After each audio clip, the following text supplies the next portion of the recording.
there comes a point when you just take a step back and say, what are my next 3 moves? And at some point it kicks in, you're in the weeds and you've got to do 10 things. And you just, for me at least, it clicked and I was like, okay, take a step back.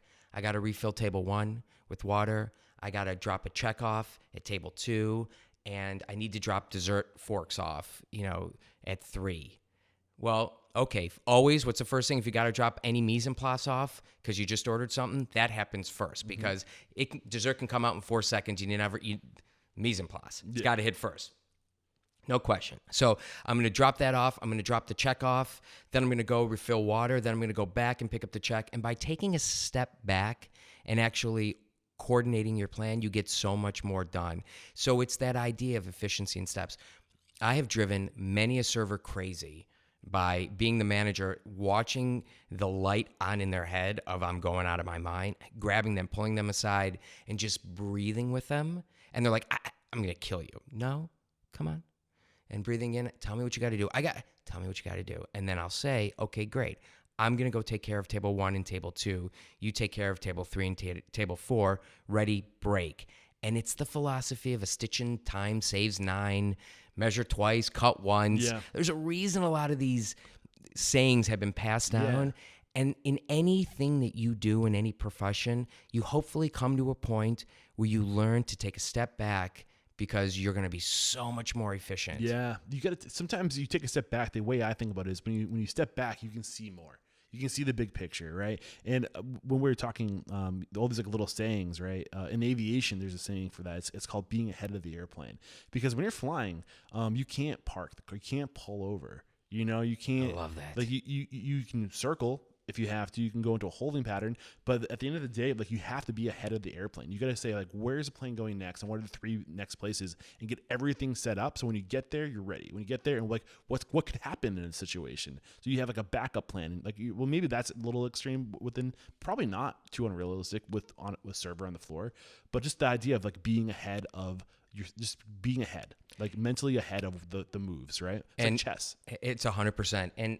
And just to kind of carry over the responsibility, because we're talking about that in ownership and in management, and I get into this book a little bit, we also have to prepare in efficiency and steps that things are going to hit us. So I have to be as efficient as I can be coming in, because guess what?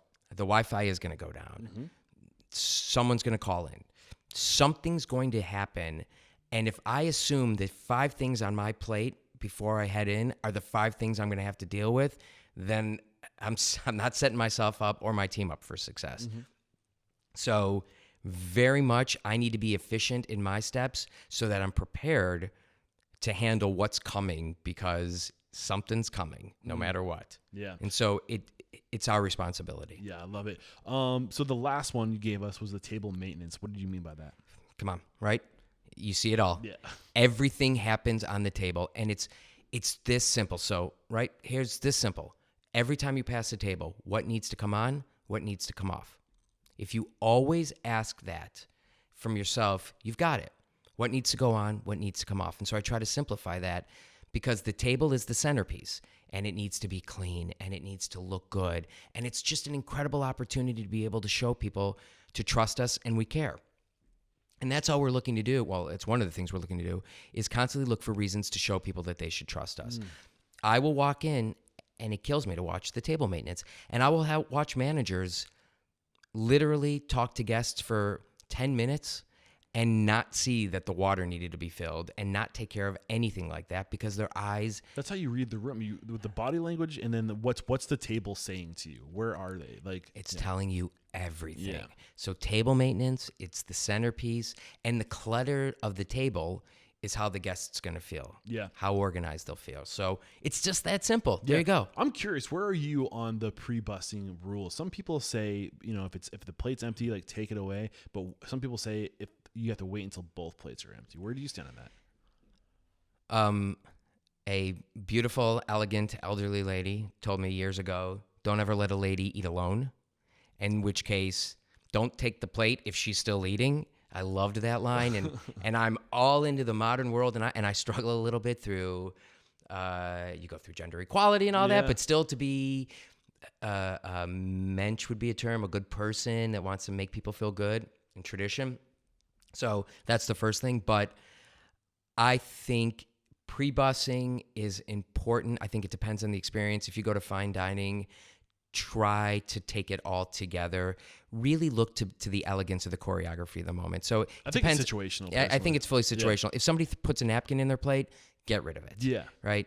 If somebody's showing you the signs, get rid of it, because it's a piece of work. It's an art installation, the table. The restaurant's an art installation. I tell everybody who comes and works for organizations that I'm a part of, you're a player in an installation. You have a role to play. In keeping the installation looking good, that's part of it. Whether or not we put salt and pepper on the table or not, that's part of the installation. It's a design choice. So all of this is an extension. So read the moment, know the service that you're looking to deliver, but try to not let people being sitting there eating alone, and try to balance as much choreography as possible. I love swarm service. When people come in together and clear a table, serve a table, that's just sexy. Yeah, it's just like so swift and smooth.